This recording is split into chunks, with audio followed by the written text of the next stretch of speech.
Hey, what's up everybody? Hope all is well. Forgive me, Extra Studios. Initially, your game caught my eye as somewhat of a tech demo. I booted it up a few months ago, and yeah, you guys made a beautiful game. Ray traced shadows, ray traced ambient occlusion, variable shading, and dynamic vegetation. It was great, but I was also intrigued by the gameplay. Fast forward to October, and I've put in about 15 hours so far. The scope of the skill progression and base building is impressive, the ARPG style combat is pretty fun, and the world looks fantastic. You can tell it didn't have a AAA budget, but that's not as important as it used to be. You can also tell the devs knew exactly what they wanted to make and how to make it. It's solid in the areas that count for a game like this and doesn't have much fat at all. So yeah, it's good. Not my type of game, but I still enjoyed it, and I think that says something. With that being said, let's talk about my experience with the Riftbreaker.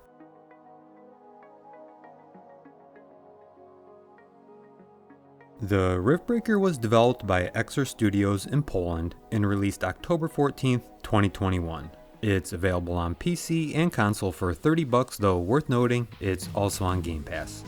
Though a small studio in a niche game, initial reviews have been very positive. You play as a scientist and soldier geared out in a hyper-advanced mecha suit. You've been sent to a distant planet called Galaxy 37 to establish an outpost. You explore the planet, create a complex network of bases, and defend it all from hostile native wildlife. The ultimate goal is to develop your base to the point you can create a rift portal back home and link the worlds. The Riftbreaker is officially labeled as a base building survival game with action RPG elements. The way I'd explain it to my friends is that it's a mashup of Civilization, StarCraft, and Diablo, all wrapped in a sci-fi theme. It scratches a particular itch that is unique to just a subset of gamers. This one's for those who enjoy dealing with numbers all day long. Decimal points, high frequencies, bang, bang, bang. At any point in time, there are a myriad of decisions to make, all connected by a complex network of items and systems you're continuously, subconsciously modeling and remodeling.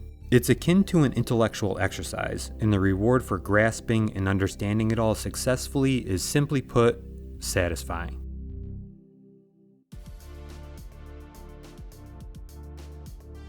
So, confession. Actually, two. First, I don't know much about the base building survival genre. You know what I do know about though? I know when I'm enjoying a game. And second, I haven't actually beaten the game. I've clocked about 15 hours so far in a few playthroughs, and from what I've seen, I'm just barely scratching the surface.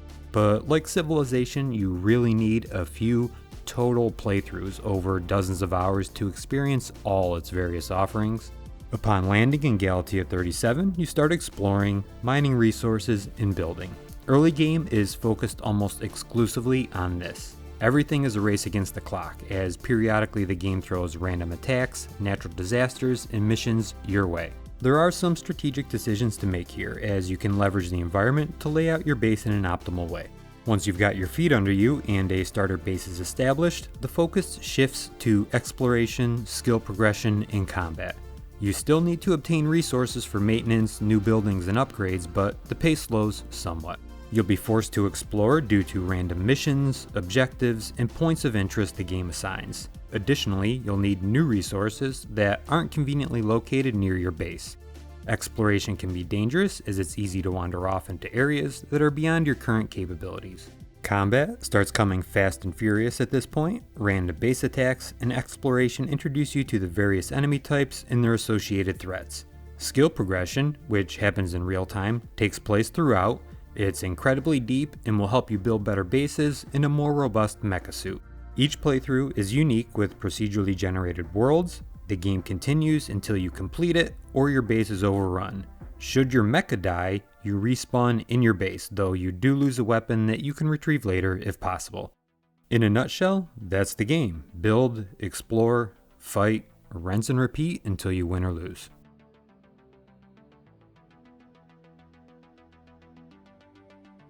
Base building in the Riftbreaker is deep. There are numerous units and the number available increases as you progress. Each has their own distinct purpose and costs.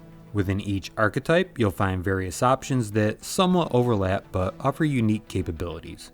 There are, I think, 6 archetypes, I can't remember off the top of my head: production, defense, energy, and so on. And under each archetype are various buildings. So, an example, your playthrough will start with basic energy production capabilities like a wind turbine, but eventually you'll progress technologically to the point you can build fusion plants and more. This same logic extends through all the archetypes. Each unit, with a few exceptions, can be turned off, moved, or deconstructed. This offers some nice strategic opportunity. I built both an animal and plant biomass power plant and turned them offline. The idea being, should I lose critical energy production elsewhere, I can turn these on temporarily to supplement my energy needs. Another example, should you be aware of an impending attack, you can simply relocate sentry guns for optimal effectiveness. Some buildings are critical, while others just nice to have. The communications hub is an example. It allows you to download blueprints for advanced technologies from your home planet, and if you want to download these blueprints faster, you can simply build more communication hubs. But again, be careful as there's a resource balance to maintain. And worth noting, most of the advanced technology is predicated on you having the skills to actually use them. There's a lot to consider with each new building, and everything is balanced against the type of ore you have, how much you have coming in, and how much energy you're producing. One aspect I really liked is that your current state of affairs is always fluctuating. You might have your base set up perfectly, everything's powered up with no wasted energy or ore, but then the game hits you with, say, a rainstorm that makes your solar panels fail. Do you have enough energy plants or wind turbines to make up the difference? If not, some buildings simply go offline, leaving you vulnerable and even less productive, potentially spiraling out of control.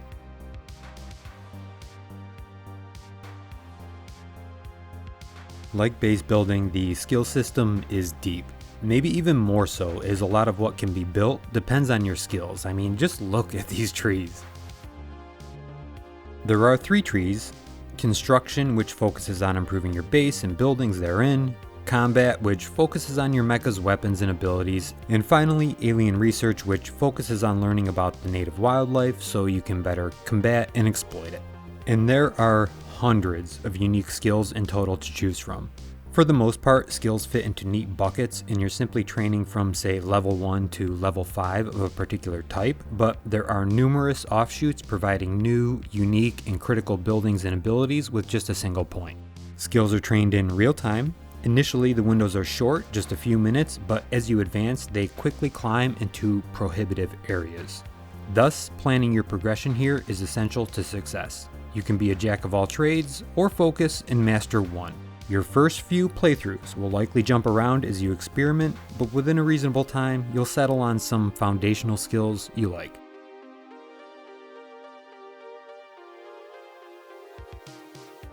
Combat comes in 2 different varieties. Combat while defending your base is more castle style. Properly set up, your base turrets will do most of the work. You clean up anything really hard or out of range. It's pretty straightforward. But combat in the field, however, away from the safety of your base, this is where the Riftbreaker's ARPG elements really shine through.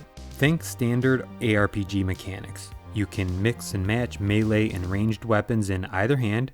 You can carry 6 at a time but only equip 2, and there are so many weapon types, I'm confident you'd find several to fit your playstyle. In addition to the 2 weapons, you have, I think, about 10 accessory slots, where you can equip things like mines, movement abilities, shield abilities, and so on. Ammunition gets replenished in real time, even when away from the base, at a rate dependent on how advanced your armory buildings are. As you explore, you'll encounter everything from small packs to zergs numbering in the hundreds. You'll also encounter unique enemies of an almost boss level difficulty. They typically reward you with rare ore or unique mecha gear, but not always. Long story short, the combat is great. Make a sci-fi Diablo and it probably looks a lot like this.